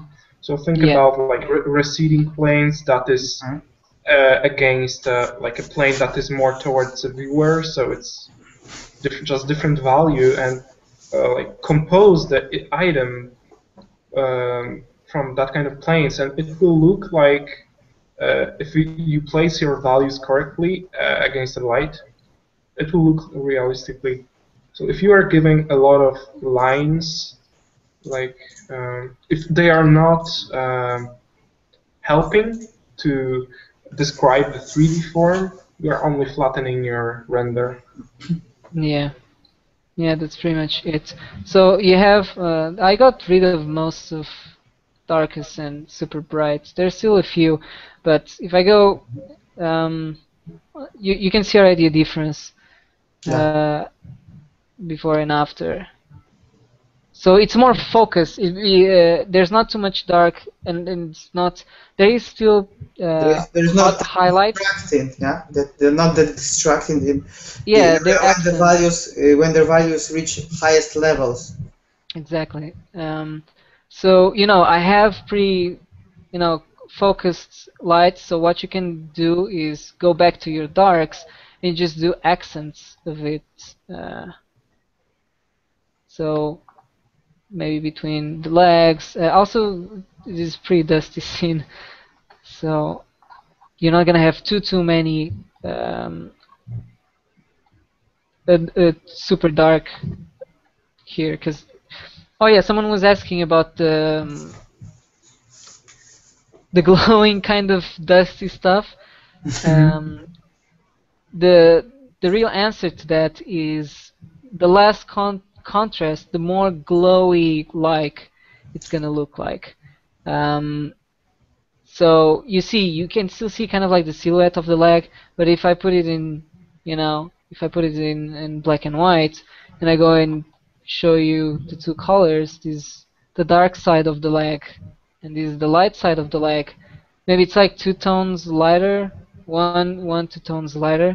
So it's very small contrast, and because of small contrast of the leg and also the background, it's a tiny little bit lighter only. It seems like it glows in a way, and it's like there's something in the atmosphere disturbing it, and most likely it's dust and stuff like that floating around. You have I'm trying to focus more here on the lighting. In some places there's random lighting. For example, in the gun right now, like a yellow light comes from nowhere. That could be from the war actually, but if it's on your gun, you're gonna have it in other places too. So I'll show you example. It's about the setting. It's about the setting the lights on the scene of also. So you can easily divide how the values will be put into the focals and what can be just subdued in that scene. Yeah. Yeah. Also, whatever light you put in, for example, like I was explaining on the gun, there seems to be like a warmer light coming in. I don't know, from the left. I mean, okay, I keep on rotating the picture, but there seems to be a secondary lighting here, and you gotta put that throughout the rest of the scene as well, not just on the gun. It's something I see people, mainly beginners doing. So having that in mind, you just add it to the rest of your scene, So let me. Maybe it comes from the right. Okay. Yeah, so maybe it will hit some dust, because dust is not only light or dark dust. The way I do dust is I just look at reference, and dust is both ways. It's easier seen if it's on a darker environment. It's easier seen when the light hits it, obviously, but that doesn't mean there's not going to be dark specks of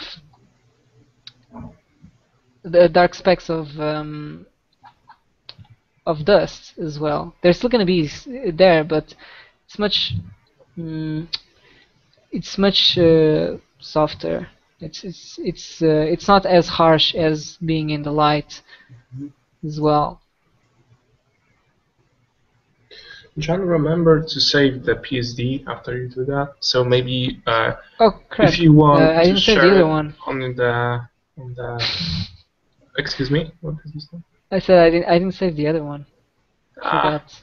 I didn't. The other one was more about fundamentals. Yeah, I guess. yeah. This is more like and if you can just not merge it after you finish, so maybe some people will find it useful. Yeah. If of course you don't mind That would be No, cool. I don't. You are I've done. a really good job. Yeah, you are putting like a reflected light from. Yeah.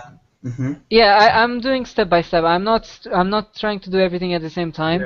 Yeah. I think I like it's something I got used to do, thankfully, and I advise everybody to do it.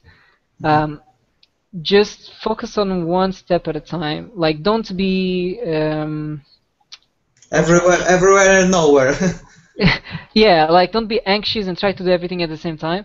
Mm-hmm. Literally take one step at a time. It all will come together when everything is set in. Until then, there's no reason to be, I don't know, afraid or you think it looks bad because something is missing. Just know that it will look good once you put everything together, or at least better, I guess. Yeah. I have also learned that to just maintain focus on one thing, it really helps you to make the whole thing finally look totally better. Because, Yeah. for example, you are focusing on a silhouette first, on just figuring out what looks good. Then you are, for example, focusing on anatomy, getting right in the silhouette, for example, drawing it out inside. Then you, for example, focusing out on detailing, like not detailing, but designing. I don't know, like an armor, costume, Yeah. whatever. Yeah. Then you, for example, focus on filling it out, like filling it in, blocking the silhouette of the Yeah. design you have. Then you are putting local values, for example. Then you change it to the color. Then Yeah, always one thing at a time. yeah, just one thing at a time. And I just know that because I did that. I was just super anxious and I just wanted to nail it like in 5 minutes, get it right, get it done. And Yeah. I mean, you yeah. still might have that feeling, but try to fight over it, really. Yeah, think about Sargent. He was so how to say that deliberate in his painting skills that he was just painting on his brush before he put the final stroke on the canvas. He was basically doing a small painting on his brush with another brush. Just to Oh, put, really? yeah, it was that I didn't fun. know that. That's cool. And then he just, hit the perfect stroke with the perfect mixture of hues already inside. People can be that obsessive and really, yeah. So it's all very carefully thought before he make anyone's stroke. His strokes were just planned out. And yeah, but that's because he practiced those strokes beforehand, and that's the trick here. Yeah, true. John, another questions on the chat. Can you tell us how many layers you work with normally? Is it a flattened picture like this time? And I easily see you use a lot of color modes in just a brush modes. Yeah, that's right. So, for example, if you make complex illustration, how many layers do you use? It's like I use a lot of temporary layers, which means that they only stay alive for maybe 20 minutes, and then I merge everything together. But I always, no matter how complex something is, in the end I make sure that I only have character, backgrounds, or in this case foreground, middle ground, and backgrounds. Whatever is on the foreground stays in one layer, whole foreground, and then another layer, middle ground, and another layer on the background. But if you make it merged after some stage, you will just cut it off in lasso, or you have another another thing how you can still keep it divided into layers? Let me think. I always keep it in a layer regardless. So if I were doing this illustration of this paint over that I'm doing right now, I'd have the silhouettes in the foreground on a separate layer. Like I would paint them on a separate layer. The character is already on a separate layer from the start, and the background is on a separate layer from the start already. So I make sure that from the start I have 3 layers already that I make and separate them. Yeah. Yeah. No, Okay. I'm pretty much. Okay, I just want to tell about using grouping layers. It's very good. It's very good option for everyone who want to have their work pretty well divided, as you said, in the layers. I used to merge and mix all the layers in the same time, so I just after that I was a bit messy, and I decided to, even if I make a merging one, I still use the group layers for the exact plan. So as you said, background is on in another group, the foreground layers are in another group, so I can easily merge a number of layers which are in the group into one layer. So I have a pretty easy division of that. So I think it just teach you to keep everything planned, and it just faster your work in every issue if you have right planned layers. Exactly. We just hit 2 hours, so oh crap. I think we can just. I will try to find a little bit, maybe some interesting questions, and I mean, all right, okay. To summarize everything, all right, guys. So you don't really need paint overs. I just want to say this: you don't really need paint overs, and here's why. I used to, like, don't get me wrong, I used to ask for paint overs all the freaking time.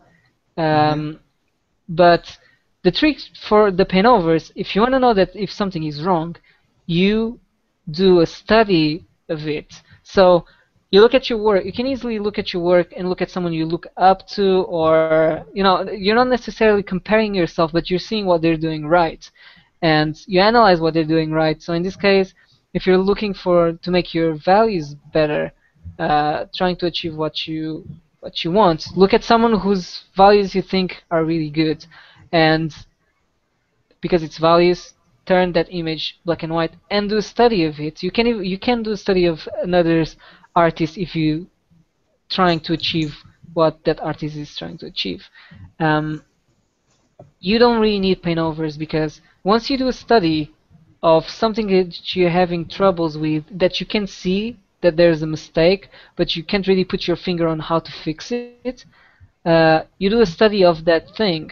After you do a study of that thing, you're gonna apply what you learned back into your illustration. So if you go and search for war, like, I don't know, war zone photos, I don't know, from World War II or something like that, you go and see the at least the photos gives you an idea. Of course, it's not correct because it's photos. It would make more sense in real life, but you can see the value range if the photos are not too overexposed.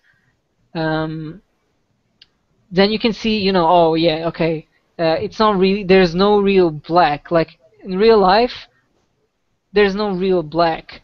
There's, because of comparison, I mean, well, okay, I'll say there's no real black, but in a sense there is, but there's not. It's hard to explain, this kind of stuff. But what I'm trying to get to is, all you need to do is a study and apply your study.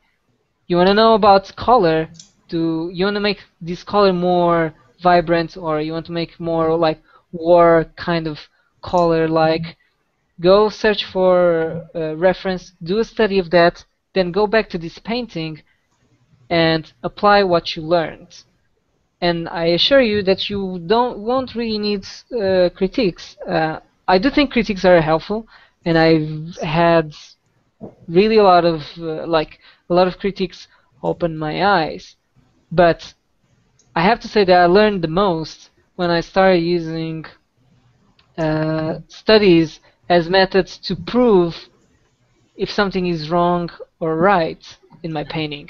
So if I'm painting the fur, advantage of that is you can do it by yourself, right? You don't need anyone. You just need a good Exactly. eye that you certainly have, because you appreciate a lot of the art that you see, and that what makes you move forward. Yeah, so you just nailed it with Yeah. describing the like self-teaching process. Basically, just describe the problem, find a proper way to study it, and then come back and apply. So that's basically it. Mm-hmm. Yeah. Yeah. Yeah, exactly. So if you're really having troubles and you don't have anyone to reach out to, or the level up stream is not daily and you really need a help with a piece, you can help yourself by. It's hard work. I'm not gonna say it's not. You're gonna feel like you're in the beginning. If you're not used to doing studies, you're gonna feel like you're losing time because you're not working on your piece. Therefore, you're not building your portfolio. Therefore, you're not gonna get any work. But the real truth is, the faster you get better at something, it can be art or anything, the more possibilities you have to, get work from it. And well, not the only way, but one of the ways I really suggest to people is, do studies. Do studies of what you need to get better at.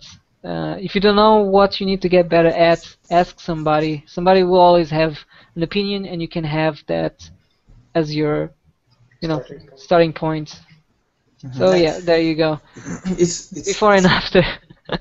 it's it's it's it's how John told right now. It's not about only the paint overs or on any other that stuff. If you just focus on studying and uh, teaching you yourself how to perceive exact things, training your eye and training your hand, the paint overs will not teach you that. So yeah, that's good. That's good. Yeah, paint over can point out certain things, but Yeah. it won't do the Certainly. all work for Yeah. you. You Yeah, still exactly. have to study stuff. You still have to. We can maybe try to describe the problem. So basically, you can get the same thing as you getting here and now from us, from anybody that have an opinion about your art, and then you Yeah. have starting point to do your own studies, because basically you have to do the same after like a video paint over. Yeah, paint over can just get you on the right way, but it's up to you how you use it in the future and how you try to learn about these things which are in paint over implied. So practice and practice. Yeah. Exactly.